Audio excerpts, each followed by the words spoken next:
गुरु महाराज जी के श्री चरणों में प्रणाम।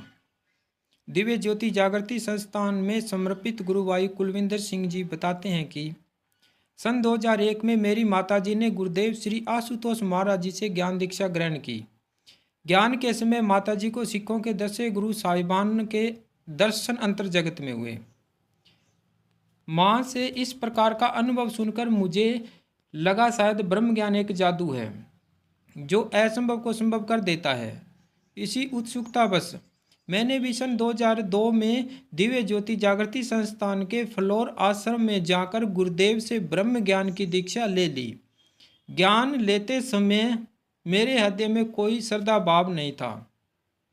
मैं तो केवल चमत्कार देखने की मंशा से ज्ञान लेने गया था, अतः मुझे कोई विशेष दिव्य अनुभूति नहीं हुई। सो मेरे मन में इस ज्ञान के प्रति अविश्वास पैदा हो गया। मैंने ज्ञान के समय बताई गई 4 आज्ञाओं साधना, सत्संग, सेवा और गुरु दर्शन का भी पालन नहीं किया। 12वीं कक्षा पास करके मैं भारत से ऑस्ट्रेलिया चला गया। वहाँ मैं मॉडर्न आबो हवा में पलने बढ़ने लगा। 5 स्टार होटलों और हाई फाई पार्टियों में जाता, रईसों वाले कपड़े पहनता, महंगी गाड़ियों में घूमता, चाइनीज मीट, मुर्गे, मछली आदि का सेवन करता। दिन भर नौकरी करके जो पैसे कमाता, रात को उसे पानी की तरह बहा देता। मैं खुद प्रस्ती की अंधाधुंध भागम भाग और अयासी के चक्रव्यूह में फंस चुका था। इसी दौरान मेरी भेंट एक ऐसी विदेशी मंडली से हुई जो नशीले पदार्थों का सेवन करती थी। उनके प्रभाव में मैंने सिगरेट, गुटखा, शराब, गांजा आदि का सेवन करना शुरू किया। फिर धीरे धीरे मैंने हीरोइन, स्मैक, ब्राउन शुगर, ग्रद, कोकेन, कैनाबिस आदि ज़्यादा नशीली और ख़तरनाक ड्रग्स लेनी शुरू कर दी। दरअसल ये सभी ड्रग्स उत्तेजक होती है जो खून में जाते ही एक आदमी को खुशी या स्फूर्ति का एहसास देती है। इन्हें लेने पर एक मस्ती महसूस होती है, लगता है सारी दुनिया खुद में आत्मसात हो गई है। हल्कापन, हवा में उड़ने जैसा एहसास और यहाँ तक कि अपने शरीर की तकलीफ़ों के प्रति अलगाव महसूस होता है। मैं बिना किसी झेप के नशे के जाम पर जाम पीता रहा। मेरे जीवन में चौतरफा गिरावट अमरवेल की तरह लगातार बढ़ती जा रही थी। फिर बहस में आ गया जब मेरे वीज़ा की अवधि समाप्त हो गई। मैंने भारत जाने की टिकट बुक करवा ली। एयरपोर्ट पहुंचने पर पासपोर्ट आदि दस्तावेजों में कुछ कमी के कारण मेरी टिकट रद्द कर दी गई। मुझे फिर से भारतीय दूतावास के चक्कर काटने पड़े और दोबारा हवाई टिकट खरीदनी पड़ी। इन सब में मेरा 1 लाख रुपया खर्च हो गया। यात्रा के दौरान मेरी जेब से करीब $20,000 चोरी हो गए। भारत पहुंचकर मैंने अपने घर न रुककर गोवा में रुकने का प्रोग्राम बनाया था, लेकिन डॉलर चोरी हो जाने के कारण मुझे अपने घर में ही ठहरना पड़ा। मैंने अपने घर वालों से विदेश में घटी किसी घटना का जिक्र नहीं किया। कुछ दिन घर बिताकर मैं अपने एक दोस्त के पास गुरुग्राम आ गया। उस दोस्त ने मुझे एक कंपनी में नौकरी दिलवा दी। मैं कुछ युवाओं के साथ किराए का फ्लैट लेकर रहने लगा। शाम के समय मैंने इन दोस्तों के साथ फिर से नशा व मांसाहार करना शुरू कर दिया। अब एक नई समस्या शुरू हो गई। मैं जब भी नशा करता तो मुझे तेज बुखार हो जाता, तबीयत खराब होने लगती। धीरे धीरे हालात इतने बुरे हो गए कि जब भी मैं शीशे के सामने खड़ा होकर अपने शरीर को देखता तो स्वयं से पूछता, यह दुबला पतला भद्दा सा दिखने वाला कौन है।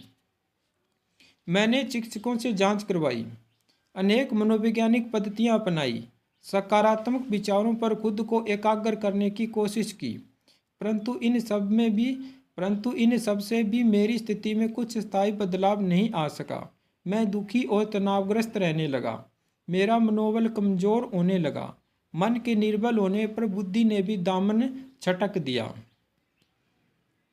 जीवन के इस कठिन पड़ाव पर मुझे कोई दोस्त, रिश्तेदार अपने साथ खड़ा नहीं दिखाई दिया। तब मुझे याद आई उस दिव्य नाते की जो मैंने बचपन में जोड़ा था।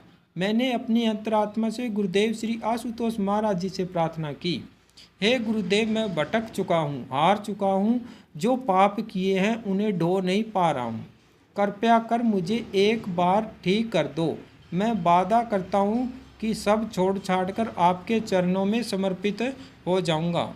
इधर प्रार्थना उठे और उधर सुनी न जाए, ऐसा तो हो ही नहीं सकता।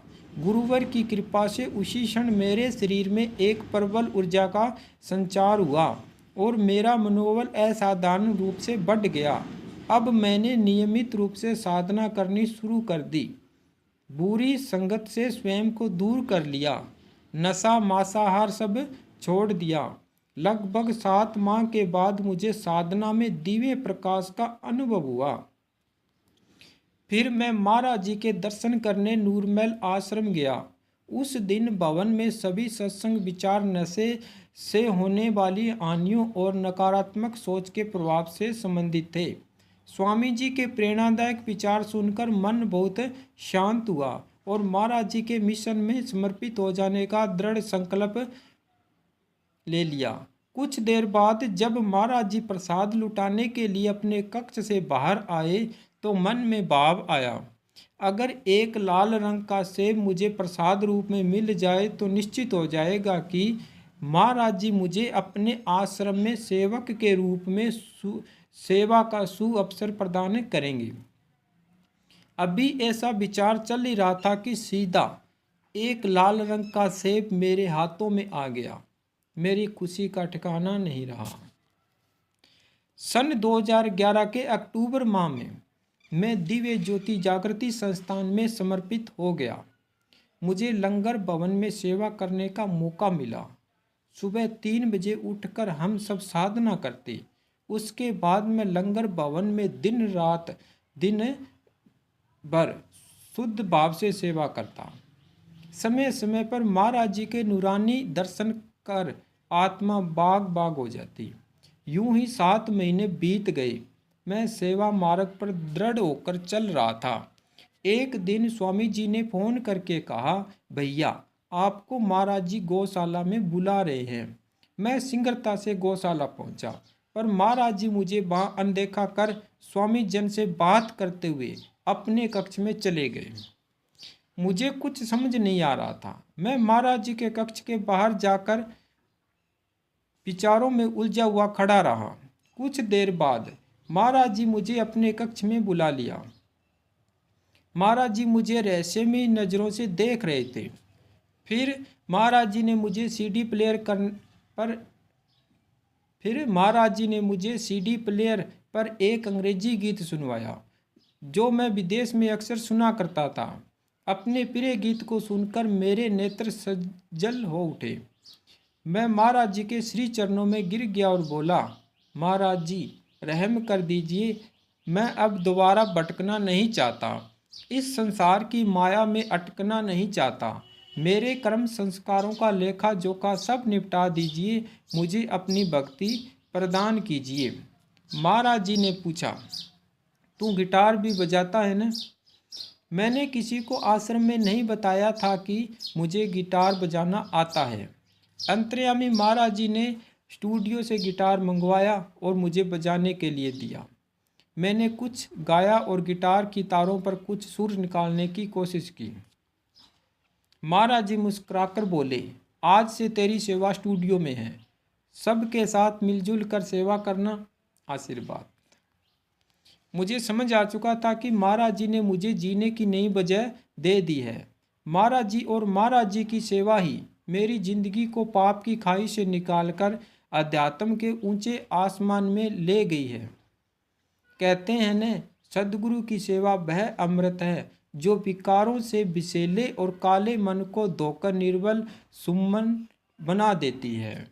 यह वह चंद्रहास खड़ंग है जो जन्म जन्मांतरों की कर्म जंजीरों की एक एक कड़ी को छिन्न भिन्न कर देती है।